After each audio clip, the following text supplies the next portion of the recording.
l'artiste تاعنا il va nous donner des idées concernant. على كل حال il y a une liberté de parler bien sûr، تهضر على واش تحب ماشي السؤال مرك تقدر دير ريزومي قبل ومن بعد السؤال وجاوبنا في وسطنا في الوقت. على السؤال اللي انا نسال عليه نجوز النظر. قول الكلمه تاعك باش نبقى نولي لك. انا الحاجه اللي بغيت نقولها اليوم نشكر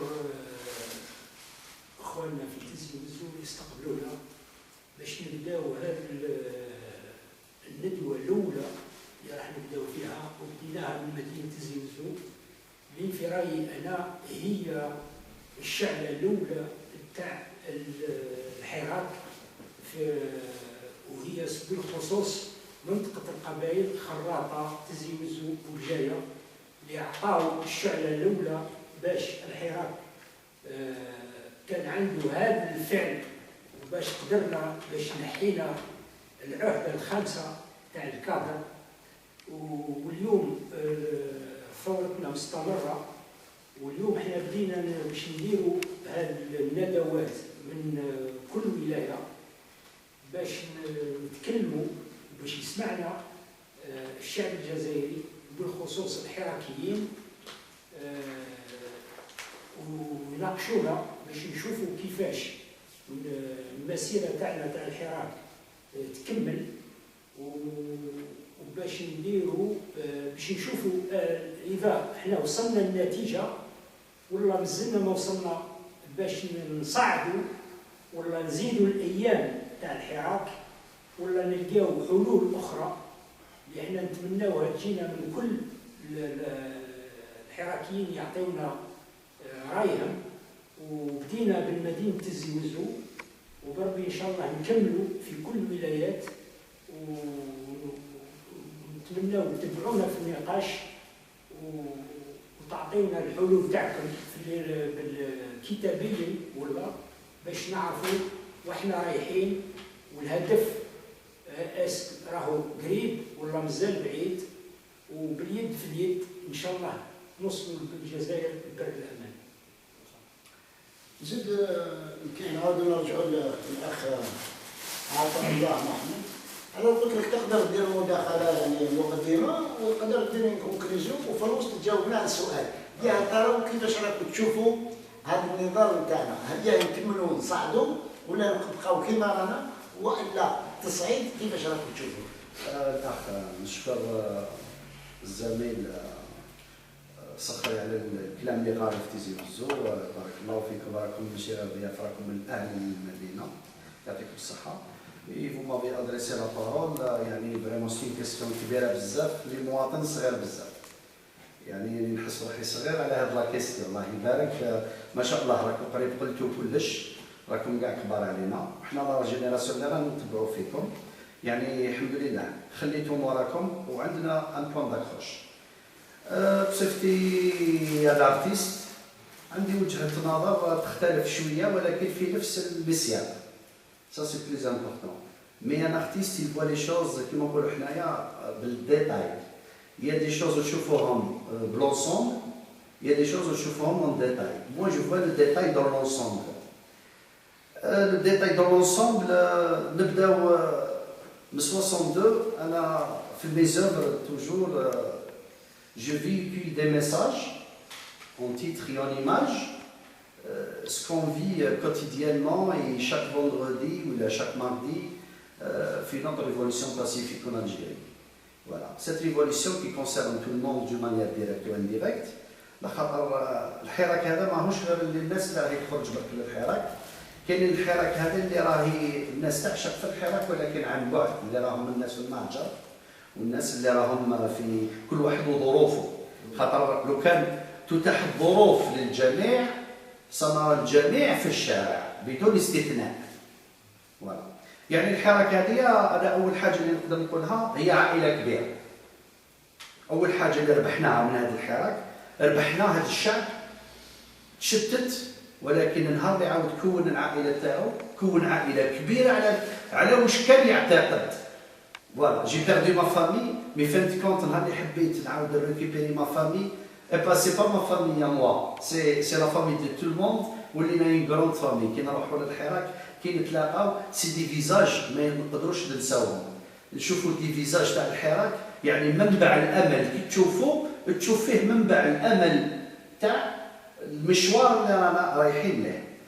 دوبي 62 انا عمري ما سميتها استقلال، ولكن هو عباره عن بدايه الاستعمار الداخلي. هذا الاستعمار الداخلي اللي بدا في الجزائر وهو استعمار عسكري محض، الى حد الان ما قدرناش نخرجوا منه، ولكن خرجنا من 50% منه، ولكن بطريقه هذه السلميه اللي رانا فيها والحمد لله ونكملوا فيها.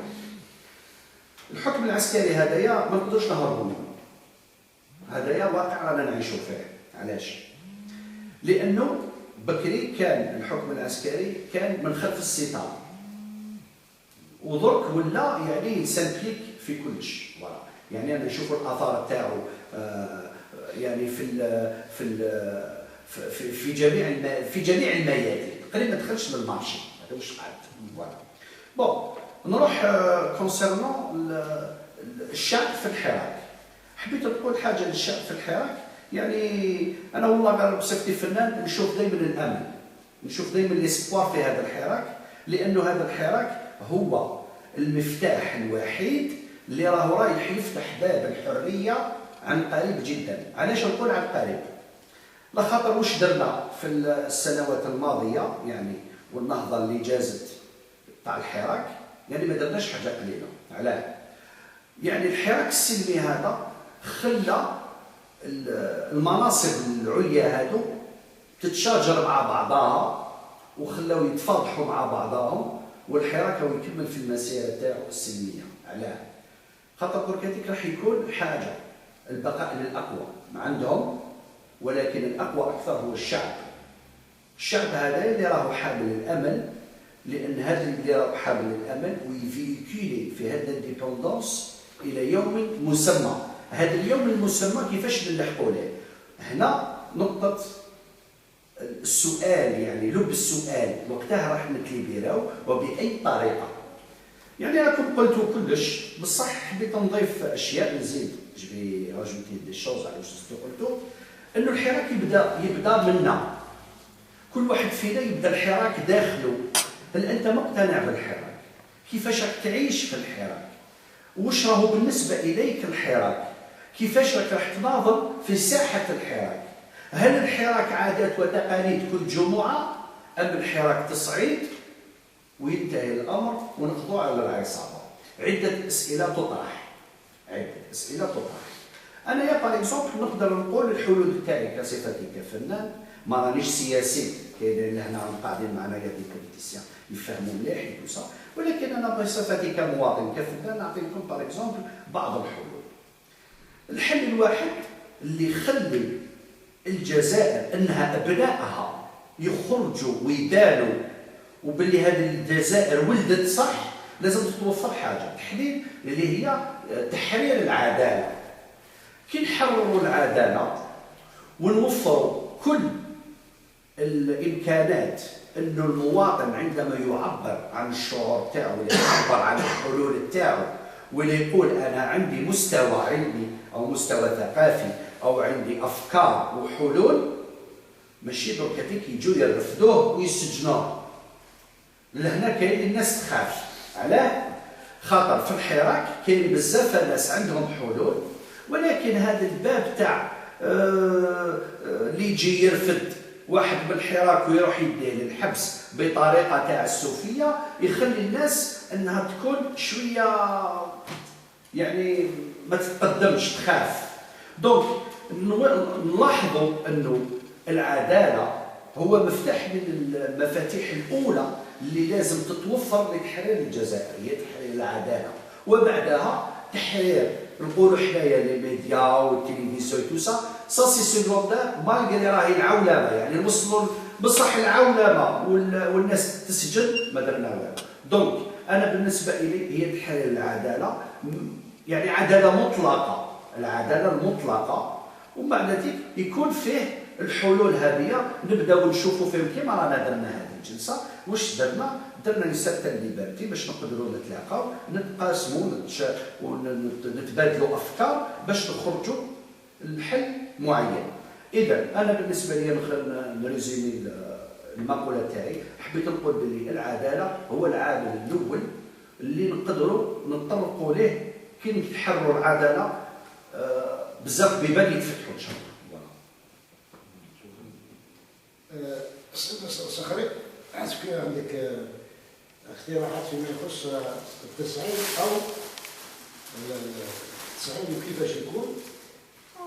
نجر دير يعني تاع المقدمه وندير كونكلوزيون. انا نشوف باللي الخروج من الحراك يوم الجمعه والثلاثاء غير كافي، غير كافي. وحتى اليوم راني نشوف باللي الحراك ما وصلش للهدف تاعو. صح نحينا الكادر اللي هو بوتفليقه، وكون الشعب ما خرجش كون اليوم راهو بوتفليقه هو اللي يحكم فيها، ولكن كما يقول الحراك نصف العصابه في السجون والنصف الاخرى راهي مازالت مع الدبور. احنا لازم نضرب الحراك تاعنا باش لازم نقضيو على النصف اللي بقى. الحاجه اللي راني محيرتني هو نشوف باللي الحراك الشعب الجزائري مقسوم على اثنين. كاين الناس اللي تخرج من الحراك، وكاين الناس اللي مع الحراك بصح مش قاعده تخرج. نهار الناس تخرج بالحراك الجمعه والثلاث، تشوف ناس اخرين راهم في الغابه يحوسوا، اخرين راهم في القهاوي قاعدين، اخرين راهم يتنزهوا مع الحراك. كي تهضر معاه يقول لك انا مع الحراك، بصح كل واحد يشوف باللي النصف الاخر هو برك اللي قادر ينحي العصابه، بصح هو ما يديرش الواحد. انا نقول وقلتها، القاعدون في المنازل هما اللي يطولوا عمر هذا العصابه.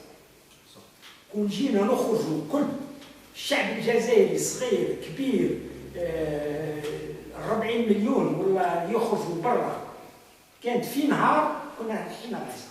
صافي يدير مي قلتها واحد النهار، لو بيبل الجيريان n'a pas besoin d'un coup de main, mais il a besoin d'un coup de pied. علاش؟ باسكو راني شفت واحد الفيديو الايامات هذه، شفت واحد السوبيرات ولا ما ديت في وهران ولا ما ندريش، شفتهم كيفاه يتقابضوا على البدون تاع الزيت. جي اونفي دو فومير سطيف حتى نكون صبت مانيش من هذا الشعب خلاص. بس كيفاش تصور انت ناس تروح تجري على بدون زيت ويتقابضوا باش يدي البيدون تاع الزيت. الجزائر في خطر، الناس خارجه برا باش تدافع على باش تقول له ولادك راهم في خطر، شوماج، الناس راهي تموت في البحر، وهو يخمم غير على البيدون الزيت. يقول لك تشبع كل شيء، هاي شبعت كل شيء، ومن بعد ما اللي عنده الدراهم لهنا في الجزائر ماهوش عايش، لا سينما لا تياتر لا ما عنده الدراهم بس مش عايش، ياكل يشرب يرقد، حتى الحيوان ياكل ويشرب ويرقد. كي يشوفوا تهضر مع شي ناس يقول لك ما خينا كل لاباس عليك، تاكلوا وتشربوا وترقدوا. اسيدي انا لعبت الماكله والشراب هذا هما الملح، انا ما نحبش الماكله. هذه مش عيال، مش حياتي. الشعب الجزائري لازم يفوق، راهو ميت فوق الارض، راهو مش عايش.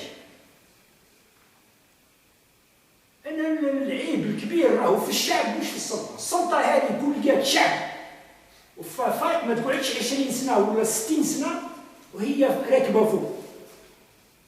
الشعب هذا لازم يحرر روحه، لازم يخرج مع خاوته اللي قاعدين في الدار، لازم يفهم باللي هاد الناس اللي راهم برا راهم يدافعوا على اولادكم وولاد اولادكم. لازم تخرجوا باش تنحيوا هذا العصابه. كما يقول الحل الناس اللي راهي تخمم باش تروح تترشح ولا باش تروح الانتخابات. الحل عمره ما كان انتخابات. درنا 1000 انتخابات عمرها ولا الجزائر خرجت من المأزق اللي هي فيه. او كونترير لي زيليكسيون سي لا بير سوليسيون بور لو بي مانتونون. كونوا تروحوا تفوتيو وتروحوا للانتخابات يزيدوا يجيبوا لكم في البرلمان الحفافات ويحكموا فيكم 5 سنين اخرين، ومن بعد تجيو تقولوا راهم يديو راهم ياكلوا راهم يسرقوا في البلاد. شكون يحطها الفن؟ حطها الناس اللي قابله عندهم القابليه باش يكونوا عبيد عند هاد الاسياد اللي يسميو رواحهم حكام البلاد. Il faut boycotter, il faut être contre ce pouvoir, il faut que tout le monde sorte dans la rue باش نقضيو هذا العصابه. كون تخرجوا نهار واحد الشعب الجزائري برا نقضيو على العصابه. النصف تاع الجزائريين ما يقدروش، لازم النصف الاخر يلتحق به. يعني من الصعب تحرير عبيد يعشق العبوديه. من الصعب تحرير عبيد يعشق العبوديه. كما قال لك جاي ليبيري 1000 اسكلاف يبقاو 1000 ما فهموش فايقين باللي سون دي اسكلاف.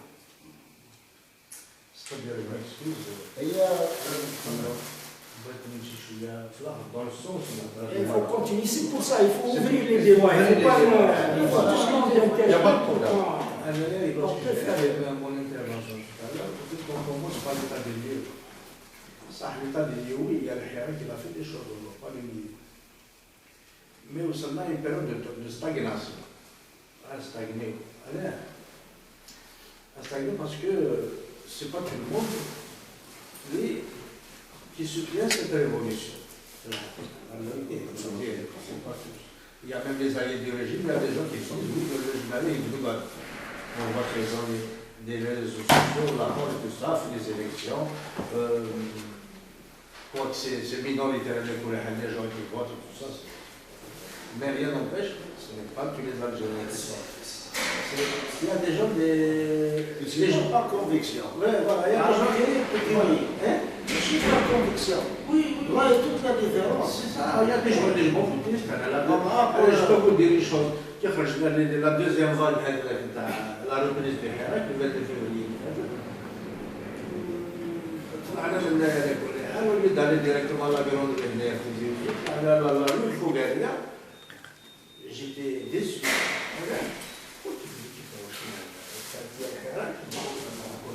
نشوف كاع الناس راهم يحوسوا راهم ياكلوا سي با كوم سا كو جو تيزوزو هذاك ليزابيت تاعي في تيزوزو سيرتو جو بارل دو تيزوزو باسكو سي ما فيل هنا راني ساكن هنا بكري دونك سيت فيل quand il y a une contestation, quand il y a vous ne trouverez pas ailleurs une vacaleuse occupation. Solidarité. Ils sont solidaires et ils sont dans la rue. Et donc, notre rôle qui est pour le Saïd, là c'est moyen, il faut ces moyens. Il faut que des gens, il faut convaincre le Nas, par, je ne sais pas, par plus de qui les campagnes de sensibilisation et faire sur le terrain. Pour grossir les troupes, les rangs de la révolution populaire, pour inverser les rapports de force. Pour inverser les rapports de force. Qui sont actuellement, pour l'instant, elles sont toujours en faveur du régime. Parce que il y a toujours une moitié qui est là, qui ne se souvient pas. Il y a toujours, je n'ai pas parlé tout à l'heure, les syndicats, ils ont toujours pour me dire les syndicats unitaires. C'est un atout, c'est un appareil qui est en leur main. Il y a peut-être des syndicats autonomes. Je ne sais pas ce qu'ils pensent, ces syndicats autonomes. Mais on ne les a pas vus dans la rue, les syndicats autonomes. Non, mais dans cette révolution, on ne se présente pas en tant que. On a toujours demandé aux citoyens de ne pas se présenter en tant que corporation ou organisation. C'est à titre personnel, c'est national. Qu'on doit dire à son titre personnel. En tant que Là, je vous dis pas qu'ils viennent comme ça, ils se comportent. Mais ils s'organisent en tant que corporation. Ils s'organisent parce qu'on a besoin de ça. Oui. On a besoin de ce genre de choses. Ouais. Les syndicats, ils ont cette habitude-là de mobiliser les masses. Oui, Ok. c'est des filières de militantisme. Voilà. Mais derrière, à l'intérieur, tout ça, des manifestations, tout ça. Effectivement, il y a une diversité, même dans les syndicats. Par exemple, des personnages, il y a une diversité d'opinions. Un vrai, je ne parle pas comme ça. C'est-à-dire, j'aurais aimé que les choses se passent comme ça. L'autre, il aurait aimé que les choses se passent comme Les ça. syndicats, attention, ça fait partie des luttes sociales qu'il y a eu ces dernières années. Les médecins, la CNAPES, les syndicats, l'éducation, ils ont quand même, ils ont vraiment travaillé dans le sens d'usure pour ce système. Ils ont réussi à obtenir pas mal de concessions de la part des pouvoirs qu'ils n'ont visé jamais. Et au moins aussi, ce sont des luttes qui ont contribué à casser avec le mur de la peur, le mur de l'hésitation. Ils ont contribué beaucoup à l'heure. Maintenant que je ne suis pas là, comme Hakim Malik Karim. Azul Fedawin, marhaba Yessouen, bienvenue. Je suis un peu fier de me retrouver avec mes compatriotes algériens. Je sais que c'est un mot qui veut dire beaucoup de choses pour moi. Je considère que depuis la naissance de la révolution du sourire du 19 février, je considère que le peuple algérien a rené. Il a connu une renaissance.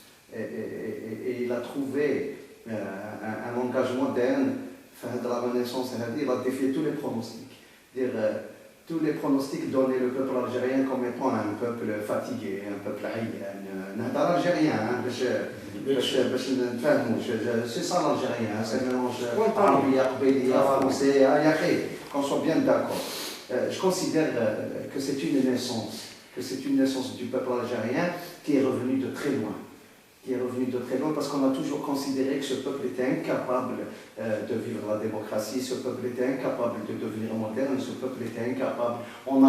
Parce que l'escroquerie, elle est majeure, hein, c'est un pays très riche, on est conscient, hein, c'est un pays géostratégique très riche, donc les enjeux sont énormes. Et le peuple algérien, mis à part les enjeux, c'est une question de survivance, c'est une question d'existence. Et la question existentielle, ceux qui donnent le peuple algérien comme un peuple perdant, ils ont tort. Parce que le peuple algérien existe, il a un ancrage historique. Et vous le savez, nous sommes un bastion de la liberté, on voit bien mieux le monde du haut d'une montagne. Nous savons les enjeux. Le peuple algérien est rené de ces cendres. Les gens qui ont donné le peuple algérien comme étant un peuple perdu, ils ont tort.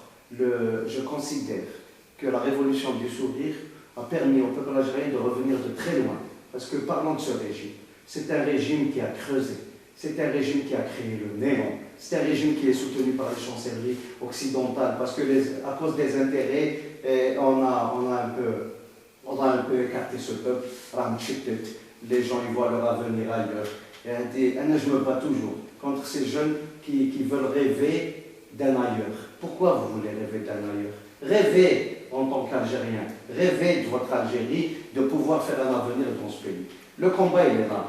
L'Algérien, il a décidé de ne plus faire du surplace. L'Algérien, je considère, moi j'ai toujours un discours d'optimisme. Je suis très optimiste pour cette Algérie, je suis très optimiste pour notre jeunesse. Je rejoins tout ce que vous avez dit. Vous êtes en train de dire des paroles que les Algériens ne savaient pas dire. On ne savait pas s'entendre, on ne savait pas s'écouter. On a appris à s'écouter, on a appris à s'entendre. On a vraiment, je considère que, pour moi, la révolution, elle a fait son chemin. La révolution, pour moi, je considère que le Hirak, il a obtenu bien plus que ce qu'on attendait de lui. Parce qu'il a fait revivre le peuple algérien. Et je considère que le peuple algérien est rentré dans l'ère du possible. Je considère que le peuple algérien va aboutir. C'est pas une c'est une certitude. C'est une certitude que ce combat va aboutir. Parce que C'est le résultat de l'union du peuple. nous sommes unis, ils sont finis. C'est un régime, merci de me permettre de dire ça, ce régime, il a toujours dressé les uns contre les autres. Et je pense que là, on doit un peu mettre le point, surtout en ce moment, on doit faire attention pour déjouer tous ces pièges. Parce que nous sommes unis et ils sont finis. Et ça, ils le savent. Ils savent que c'est notre union qui va précipiter leur chute. Et c'est une union sacrée.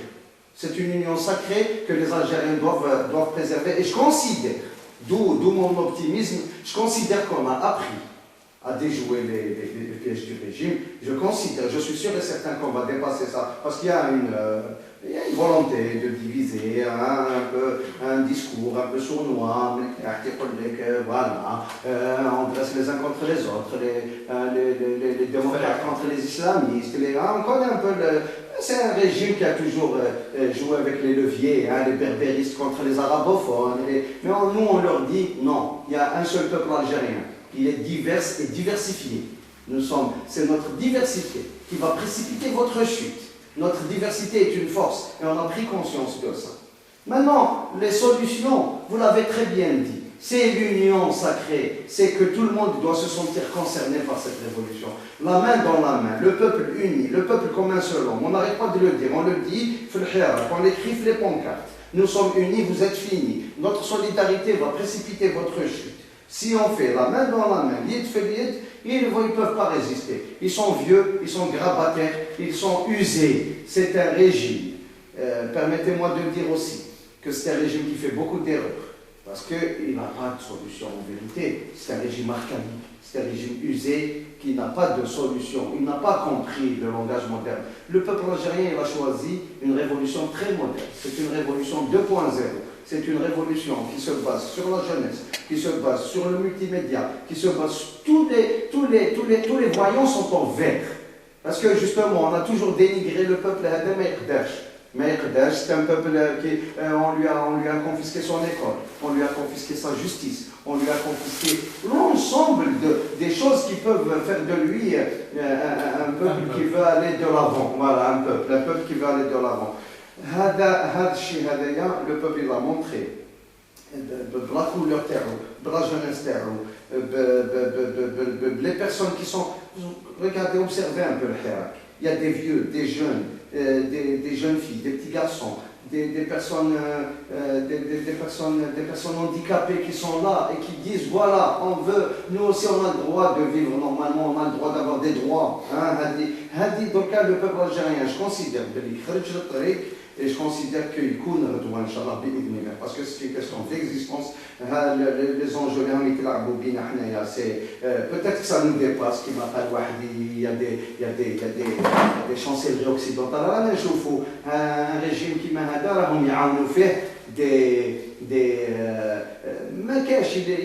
il n'a pas de solution. Il n'a pas de solution. Le problème. Comment son projet, c'est comment échapper à la verdicte populaire et bien sûr à la loi. Qui constitue ce système, c'est ça leur... Ils n'en ont pas d'autre. Ce n'est pas un projet de société, ou là de création d'un État, ou là de donner la liberté au peuple, ou quoi que ce soit. Son projet, c'est comment échapper à la justice. C'est pour ça qu'il y a la justice, c'est le levier principal dans une société. La justice, je considère que l'indépendance de la justice et une liberté de la presse, je considère qu'on aura accompli le Matalib al-Hirak. Les gens si on arrive à une justice indépendante. Parce qu'il y a beaucoup de gens qui disent que Doula c'est pour tous. Il suffit de mettre des garde-fous, les